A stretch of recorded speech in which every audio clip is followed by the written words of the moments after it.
Aujourd'hui, ma petite bête vous prépare un pain de viande.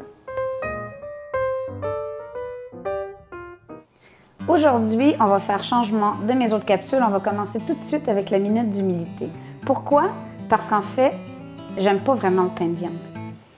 Mais en fait, ça c'est l'amour. L'amour, mes amis, c'est quand vous cuisinez quelque chose que vous n'aimez pas pour les gens que vous aimez.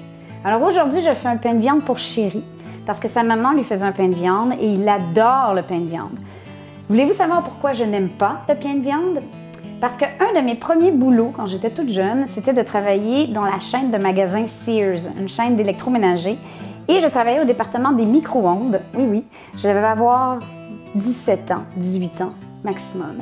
Et je cuisinais un repas pour les gens qui venaient d'acheter un micro-ondes. Je donnais une classe de cuisine au micro-ondes. Et la compagnie me permettait un seul menu. Et devinez ce qu'il y avait dans ce menu?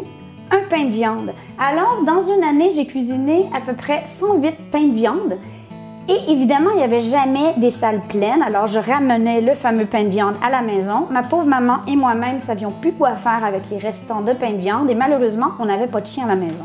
Alors aujourd'hui, pour la première fois depuis ce temps, donc au moins 20 ans, je prépare un pain de viande pour mon amour.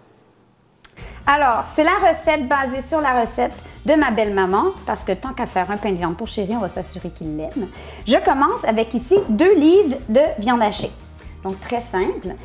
Je vais ajouter à cela une tasse de chapelure. Moi, ici, j'ai de la belle chapelure de notre pain maison. Encore meilleur. Une tasse d'oignons hachés semi-finement. 3 gros œufs qui ont été battus préalablement. Une demi-tasse de persil frais haché. Et j'ai ajouté aussi une pincée de thym sec et une pincée de sauge. Pour épicer, je vais ajouter ma touche personnelle, soit une cuillère à thé d'herbes salées de l'autre bord du fleuve.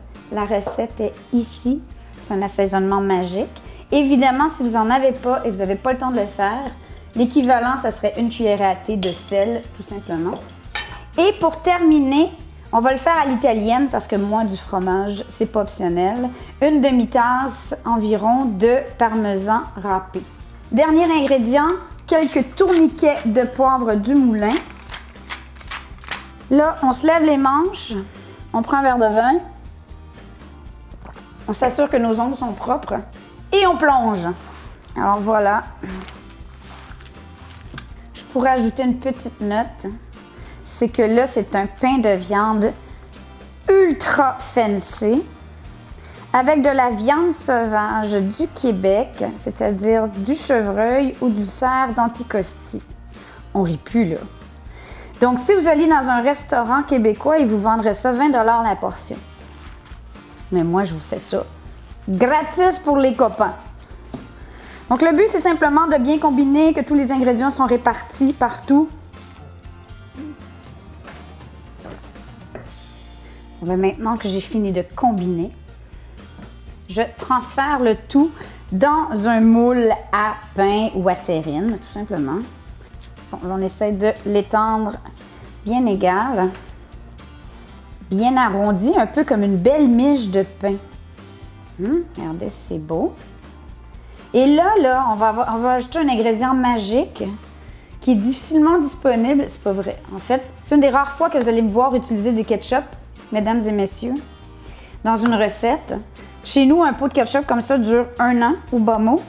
Donc ici, j'ai environ besoin de 2/3 de tasse de ketchup. Mais bon, moi, j'y vais à l'œil, là. Et je vais bien distribuer le ketchup. Pourquoi je mets du ketchup? Bien, parce que belle-maman mettait du ketchup sur le sien, tout simplement. Et on va finir par l'ingrédient, mon ingrédient préféré, sans lequel je ne pourrais pas imaginer un pain de viande, qui quand même va être différent de ce que je faisais quand je travaillais au grand magasin, parce que bon, on n'avait pas de bacon dans le nôtre, donc des belles lanières de bacon.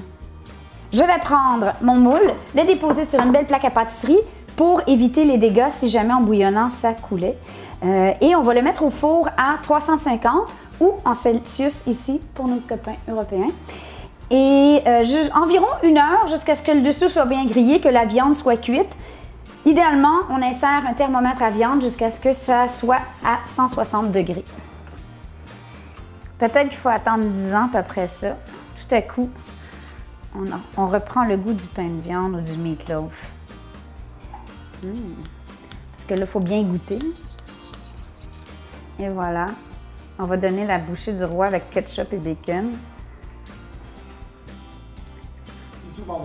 Bonne fête, chérie! Bonne fête, chérie! Bonne fête, bonne fête!